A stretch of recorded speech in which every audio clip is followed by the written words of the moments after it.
네, 안녕하십니까? 이 시간엔 무엇을 이야기를 하려고 하냐면 이제 돈에 관해서 이야기를 하고자 합니다. 뭐 인간의 모든 문제가 치정 아니면 금전 문제다 이런 말이 있는데 우리가 보통 이제 그 돈과 성에 대해서 그 부정의 인식이 있지 않는가 싶습니다. 그래서 이번 시간은 돈을 할 건데 돈과 성에 대한 객관적인 생각을 했으면 좋겠다는 것이죠. 그래서 이 시간을 준비해 봤습니다. 이제 돈이라는 것은 이제 무엇이냐 이거죠. 돈은 이제 가치라는 거죠. 가치를 수치화시킨 게 돈이라는 것이죠. 그러면 무엇이 가치가 있겠냐 이거죠. 시간도 가치가 있고, 그리고 사람의 마음도 가치가 있겠죠. 그리고 이제 물건, 각종 그 물건들도 굉장히 값어치가 있다는 것이죠. 그리고 그 믿음, 신뢰, 이것도 가치가 있다는 것이죠. 그래서 돈이라는 것은 시간, 마음, 물건, 신뢰, 그렇죠. 기타 등등 아무튼 가치가 있으면 돈이 된다는 것이죠. 그래서 이제 그 돈이 있다는 것은 의식주를 해결할 수 있지 않겠습니까? 그리고 이제 돈이 있으면 기부를 할 수가 있다는 것이죠. 뭐 밥을 사든 말이죠. 선물을 사든 뭐 여러 가지의 기부의 형태를 할 수 있을 것입니다. 그런데 이제 돈이 없으면 어떻게 되냐면 의식주에서 결핍이 발생되겠죠. 그러면은 인간에게 아주 기본적인 필요한 욕구에 그 의식주가 포함이 되는데 삶의 질이 매우 떨어지겠죠. 그래서 이제 불만이 많아지고 부정의 감정이 많이 생기겠죠. 또한 돈이 없으면 관계에서 구조적으로 마음은 설령 있을지라도 구조적으로 기부를 할 수 없는, 기부를 하는데 어려움을 겪는다는 것이죠.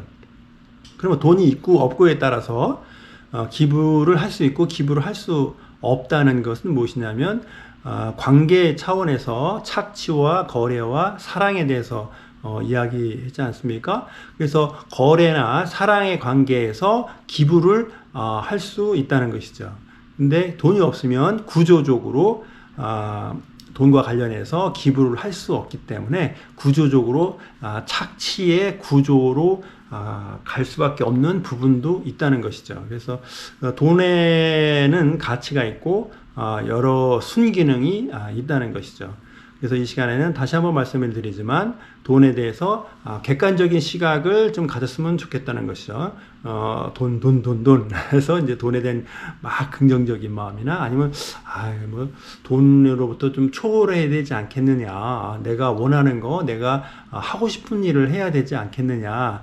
라고 해서 돈에 대해서 부정적인 생각하거나 이제 우선순위에서 밀리는 것도 적절하지 않겠죠. 그래서 돈을 너무 좋아하거나 돈을 좀 부정적으로 생각하는 것도 적절하지 않다는 것이죠. 그래서 돈을 객관적으로 바라볼 수 있는 그런 시간이었으면 너무 좋겠습니다.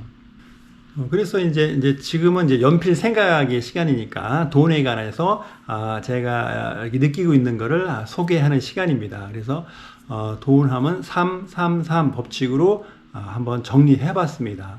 그래서 무엇이 3이냐? 돈에는 세 개의 영역이 있다는 것이죠. 그렇죠? 돈을 버는 영역이 있고 돈을 관리하는 영역이 있고 또 돈을 투자하는 그 영역이 있다는 것이죠.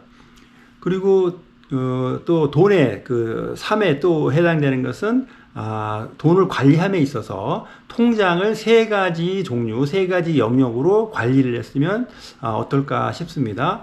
그래서 이제 수입이 되는 이제 수입 통장, 그렇죠? 그래서 돈을 관리하는 관리 통장, 그리고 돈을 투자하는 투자 통장, 이 세 영역으로 나누어서 돈의 흐름을 관리하면 참 좋겠다 싶어서 또 준비했습니다.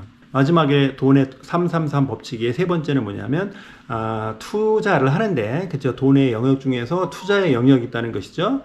그리고 그 투자 통장이 있었고 그 투자 통장에서 비중을 3이라는 비중을 투자를 했으면 좋겠다는 것이죠. 그래서 투자 통장에 있는 돈 중에서 현금 30, 주식 30, 부동산 30의 비율을 한번 적용해 보면 어떨까 싶어서 설명을 준비했습니다.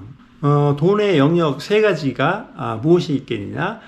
돈을 버는 영역이 있고, 돈을 관리하는 영역이 있고, 그리고 돈을 투자하는 그 영역이 있다는 것이죠. 그래서 이 시간에는 이제 돈을 버는 것은 어떻게 구분이 되겠냐 이거죠. 그래서 돈을 버는 것은 크게 두 가지로 구분을 해본다면, 내가 노동을 해서, 그쵸? 나의 뭐 신체적인, 정신적인 노동을 해서 돈을 얻는 돈의 노동 수입이 있을 것이고, 그리고 자본이 일을 하게 해서 또 수입을 얻을 수 있는 방법이 있을 것입니다.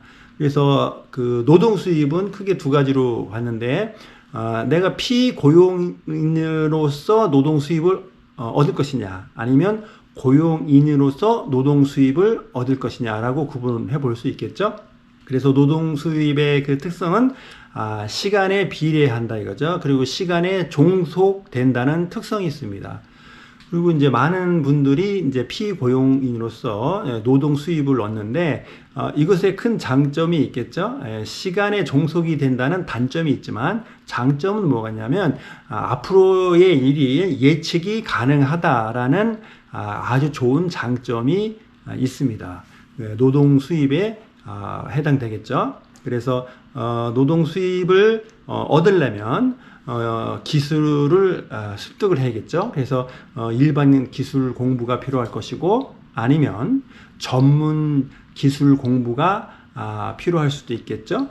그리고 고용인이라면 운영이나 경영에 관한 여러 공부의 영역이 있겠습니다. 그런데 이제 그 일을 함에 있어서는 사람이 각자 타고난 그 적성과 재능을 타고나지 않습니까? 이제 부모로부터, 조상으로부터 그를 타고나고 그 재능을 갖고 있다는 것이죠. 그래서 그 각자가 나의 재능이 무엇이고, 또 내가 좋아하는 그 적성이 무엇이냐, 잘 맞는 일이 무엇이냐, 그 직업의 영역, 그 군을 찾는 게 참 좋겠다 싶습니다. 그것이 이제 청소년 때에 발견이 되고 진로를 결정하면 너무 좋겠죠. 그러면 이제 전공을 뭘로 할 것이냐, 그리고 사회의 경력을 어떻게 쌓을 것이냐에 대한 방향성이 매우 클 것입니다. 다음으로는 돈을 버는 그 또 다른 영역에서는 이제 자본 수입이 있다는 것이죠. 그래서 자본 수입하면 크게 이제 금융 수입 아니면 부동산 수입으로 말할 수 있습니다. 그래서 자본 수입의 특성은 이제 시간이 자유롭죠. 시간이 자유롭다는 특성이고, 너무나 큰 장점이 있는 자본 수익의 큰 단점이라 할 수 있는 것은 예측이 불가능하다는 것이죠. 그것이 어려운 것이죠. 불확실성을 분석하고 준비하고 실행하고 또 이제 어떨 때 나아가고 어떨 때 물러서야 되는 그 타이밍을 알기는 매우 어렵다는 그런 특성이 있습니다. 그래서 뭐 주식으로 보면은 이제 옵션 시장, 선물 시장, 주식 시장이 있겠죠. 그래서 이제 금융으로서 자본 수익을 얻으려면 옵션과 선물과 주식에 대한 일반적인 상식적인 이해가 있으면 좋겠다는 것이죠. 그리고 이제 부동산으로 이제 만약에 자본 수익을 얻는다면 제 개인적인 생각과 경험으로는 경매 공부를 통해서 부동산을 접근하면 매우 효과적이고 시간도 절약할 수 있는 방법이 아닐까 싶습니다. 그래서 그 자본 수익을 얻으려면 금융 수입이든 부동산 수입이든 유연성이 필요하다는 것이죠. 왜냐하면 예측 불가능하다는 특성이 있기 때문에 그렇습니다. 그래서 이 시간에는 돈의 영역, 돈벌이, 돈 관리, 돈 투자 중에서 돈벌이에 대해서 말씀을 드렸습니다. 그 돈벌이 중에서 이제 그 금융 소득을 얻을 수 있는 자본 소득을 얻을 수 있는 것이 이제 크게 이제 우리가 일반적으로 주식과 부동산으로 접근할 수 있겠죠. 그래서 이제 주식의 특성은 접근성이 참 용이하죠. 아주 단순하단 말이죠. 상대적으로 부동산은 주식에 비해서 고려해야 될 사항이 매우 많고 또 공부하고 준비할 기간이 상대적으로 많죠. 그래서 이제 주식은 쉽고 간단하기 때문에 어떻게 보면 준비하는 시간이 더 부동산보다 길다고 할 수도 있겠습니다. 그래서 일반적인 특성인 부동산은 아주 어렵고 복잡하기 때문에 부동산을 실행을 할 때는 매매를 할 때는 아주 쉽고 간단한 방법으로 접근하는 것이 용이하지 않을까 싶습니다. 그래서 이제 주식을 하려면 이제 금융 영역에서는 이제 주식과 선물과 옵션이 있는데 주식은 선물과 옵션의 기초 자산이 되겠죠. 이제 주식이 움직임으로써 선물이 움직이고 옵션이 움직인다는 거죠. 그래서 주식의 특성은 만기가 없다는 특성이 있죠. 상대적으로 선물과 옵션은 만기가 있다는 것이죠. 옵션은 한 달 단위로 있고 선물은 석 달 단위로 만기가 있겠죠. 그래서 이제 주식은 이제 주식 투자가 될 것이고 그리고 선물과 옵션은 선물 매매, 옵션 매매가 되겠죠.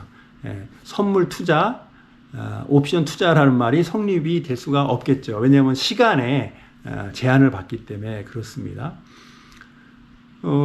그런데 이제 주식이 기초 자산이 돼서 선물과 옵션이 변동성을 유발하는 것인데 이게 이제 꼬리가 몸통을 흔든다고 주객이 전도되는 그런 현상이 발생하는 것을 볼 수가 있습니다. 그래서 옵션이나 선물에 의해서 주식의 변동성이 발생된다는 특성이 있습니다.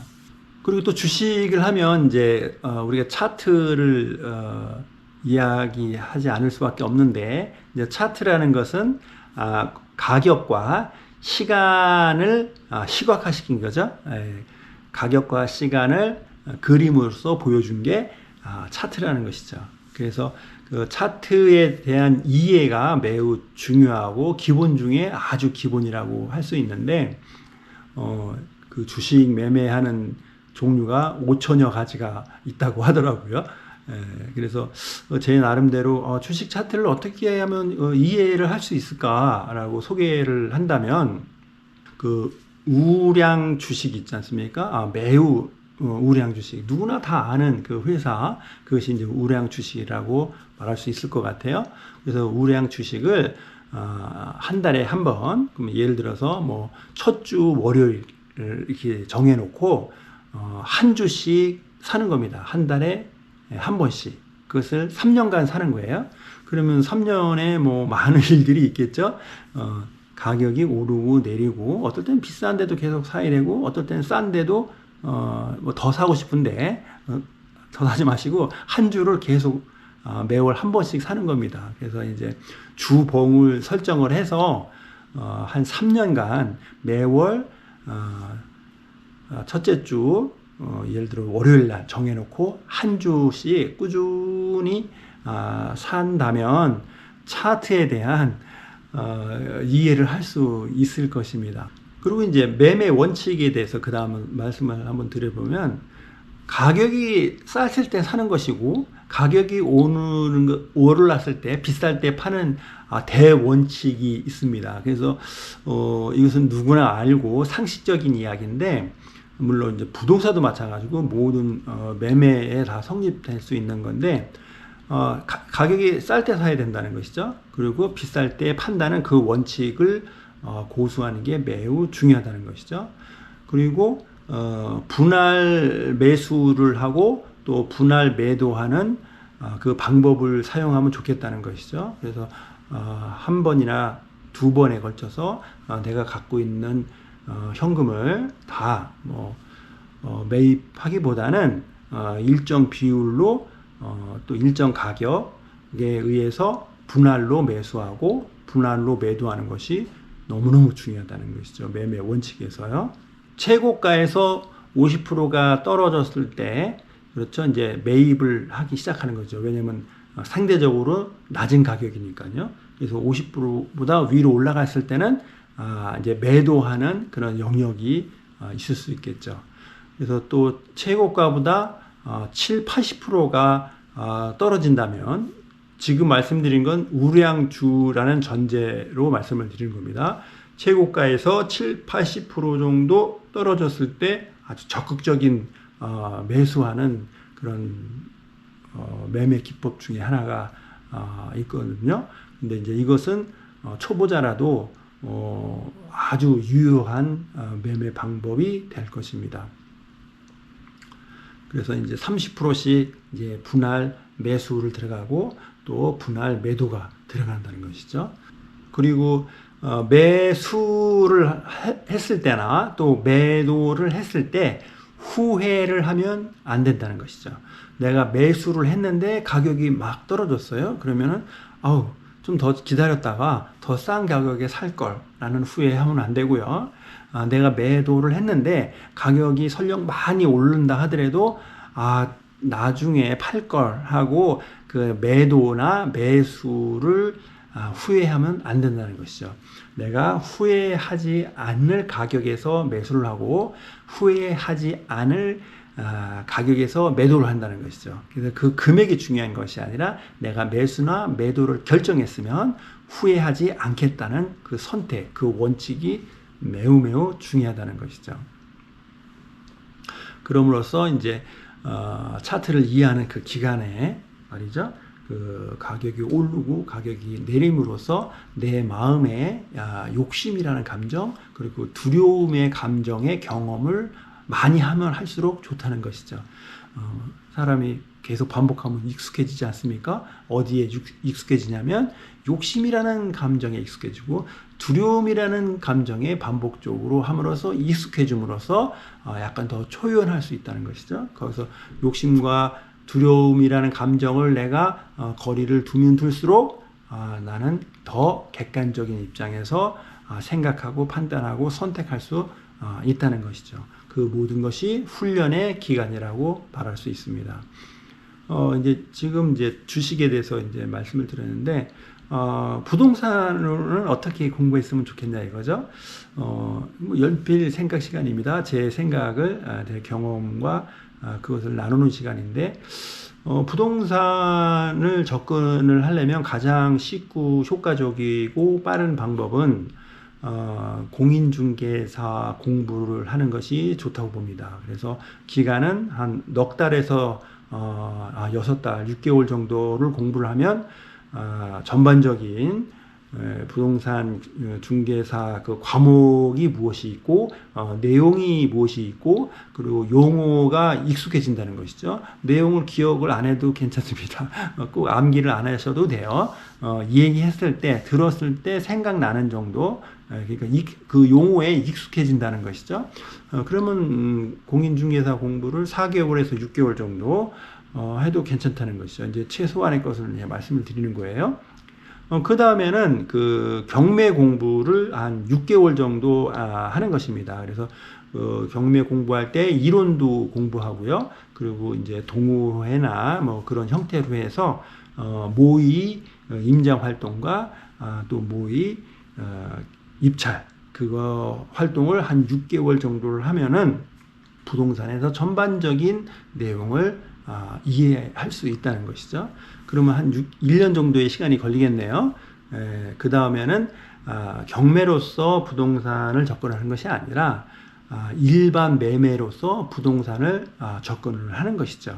그래서 한 1년 정도를 준비를 하면 그 용어와 원리, 그리고 뭐 요즘에는 그 유튜브에도 너무나 많은 좋은 콘텐츠가 많기 때문에 가볍게 스트레스 안 받는 범위에서, 물론 주식도 마찬가지지만 주식 공부든 부동산 공부, 경매 공부를 가볍게 반복해서 습득하면 좋지 않을까 싶어서 한번 말씀을 드렸습니다. 네, 이번 시간에는 그 돈의 333에서 통장의 종류를 세 가지를 하면 좋겠다는 것이죠. 그래서 돈을 관리하는 통장이 세 개였으면 좋겠다는 것이죠. 그래서 첫 번째는 이제 수입, 그렇죠? 노동 그 소득이 있지 않습니까? 그래서 그 수입 입금하는 그 통장이 하나 있었으면 좋겠고, 그 다음에 이제 관리 통장. 그 관리 통장이라는 건 뭐냐면 내가 이제 생활비로서 지출하는 통장이라는 것이죠. 그래서 그 금액은 각자의 한 달 생활비 있지 않습니까? 생활비 곱하기 12달. 내가 한 1년치의 생활비는 있으면 좋겠다는 거죠. 적절하다는 것이죠. 그것이 이제 관리 통장이라는 것이죠. 그 다음에 이제 투자 통장이 있다는 것이죠. 그래서 이렇게 수입 통장, 관리 통장, 투자 통장 이렇게 세 영역으로 통장을 준비해서 돈의 흐름을 비록 개인일지라도 돈의 흐름을 관리하면 좋겠다는 것이죠. 그래서 노동 수입이 들어오면 이제 수입 통장에 들어가겠죠. 그것이 지속적으로 관리 통장으로 일정 금액 들어간다는 거죠. 언제까지? 내 평균 생활비의 1년치에 해당 돈이 모을 때까지 계속 관리 통장으로 넣는다는 것이죠. 그래서 이제 관리 통장이 그것이 일정하게 유지가 되면 그 다음부터는 이제 투자 통장으로 들어가는 거예요. 그래서 노동 수입이 들어온 것을 투자 통장으로 들어가는 것이죠. 그래서 이제 경제 활동을 잘 하시고 또 투자 활동을 잘 하셔가지고 투자 통장의 금액이 많이 증가를 했을 때는 내 생활비가 좀 더 올릴 수 있지 않겠습니까? 그러면 이제 수입 통장에서 관리 통장으로 들어갔던 돈의 흐름이 투자 통장에서 관리 통장으로 이제 돈이 이동을 하는 것이죠. 그래서 내 생활비 규모가 커지는 것이죠. 그래서 이제 그림을 그리면은 돈의 흐름을 이렇게 하면 적절하지 않을까 싶어서 한번 말씀을 드렸습니다. 네, 이어서 이제 생활 관리 통장에서 그 생활비를 어떻게 관리하면 좋겠냐 이거죠. 그래서 저도 지금까지 뭐 책이라든가 뭐 유튜브라든가 어떤 강연을 통해서 듣고 또 제가 이렇게 한번 시행을 해본 것을 이 시간에 소개하고자 합니다. 그래서 이제 제 나름대로 이제 소비의 원칙을 세 가지를 한번 준비해봤습니다. 그래서 첫 번째 소비의 원칙은 내가 어떤 물건을 살 때 돈을 지출을 할 때 꼭 필요한 것에만 지출한다. 꼭 필요한 물건만을 구매를 한다는 그 큰 원칙이 있다는 것이죠. 그래서 같이 이 돈을 쓸까 말까, 저걸 사고 싶다, 그리고 저걸 살까 말까, 라고 하면 이미 그것은 지출을 안 해도 되는 항목이라는 것이죠. 그래서 쓸데없는 낭비를 막을 수 있다는 것이죠. 절약을 할 수 있다는 것이죠. 그래서 꼭 필요한 지출, 지불하지 않으면, 사지 않으면 안 되는 곳에 돈을 지불하고 물건을 구매한다는 소비 원칙이 첫 번째고, 두 번째는 그 사람의 몸에 신체에 직접 접촉하는 물건 있지 않습니까? 그것이 이제 의식주가 되겠죠. 예, 그것이 다 신체에 직접 접촉하는 물건이라는 거예요. 그래서 내 몸에, 내 신체에 직접 접촉하는 물건을 살 때는 최소한 중급 이상의 품질을 구입한다라는 소비 원칙 두 번째가 있고요. 또 마지막으로는 참 이 세 번째가 참 어려운데요. 그 아름다운 쓰레기를 사지 않는다. 그거죠.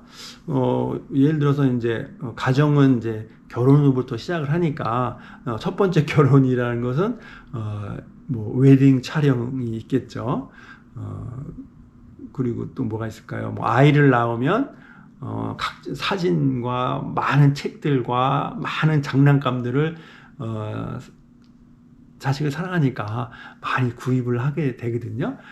그러면서 이제 아이가 커가면은 또 다른 사람한테 막 준다 이거죠. 선물이라고. 그래서 난 참 잘 샀다, 소비를 참 잘한다라고 생각할 수 있는데 요즘은 도서관도 준비가 잘 돼 있고 세월이 지나고 나면 너무너무 좋은 그 추억이 묻어난 그런 물건들이라는 것이죠. 그런데 사실은 그냥 좋은 아름다운 쓰레기에 불과하지 않다는 것이죠. 쓰레기라는 것은 쓸모가 없다는 거 아니겠습니까?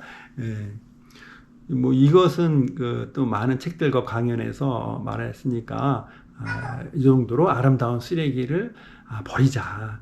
아름다운 쓰레기를 구매하지 말자, 소비하지 말자라는 원칙 세 가지가 있을 수 있겠습니다. 그래서 소비의 원칙 첫 번째, 꼭 필요한 곳에서만 지출을 하고 물건을 산다. 그렇죠? 사고 싶다. 살까 말까 구매하지 말자는 거죠. 두 번째, 신체에 직접 접촉되는 의식주에 대한 물건은 최소한 중급 이상의 품질이 좋은 물건을 구매한다. 그리고 세 번째는 아름다운 쓰레기에 내 돈을 쓰지 않는다라는 세 가지 원칙을 한번 소개를 해봤습니다. 그래서 의식주라는 것은 이제 옷 같은 경우에는 사람마다 자신에게 맞는 색깔이 고유한 색깔이 있거든요. 그래서 그것을 찾아서 그렇죠. 나에게 맞는 색깔의 옷 그리고 나에게 맞는 그 디자인도 사실은 정해졌다 말할 수 있는데 그런 나에게 맞는 색깔과 디자인을 먼저 선택한 다음에 깔끔하고 단정한 옷차림이었으면 좋겠다는 거죠. 그리고 먹는 것은 다이어트는 필수라는 것이죠. 그래서 다이어트라는 것은 음식을 조절한다는 것이지 않습니까? 그래서 음식을 조절한다는 것은 양을 조절하는 것도 있고 음식군을 조정한다는 거죠. 나에게 맞는 음식이 있고 나에게 안 맞는 음식이 있거든요. 그리고 나에게 또 결핍되는 음식도 있겠죠. 이것도 또 생각하고 공부하고 또 이제 전문가한테 의뢰를 해서 그 지식을 습득하면 좋겠죠. 그래서 먹는 거에 대해서는 음식 조절, 그렇죠. 다이어트는 필수다.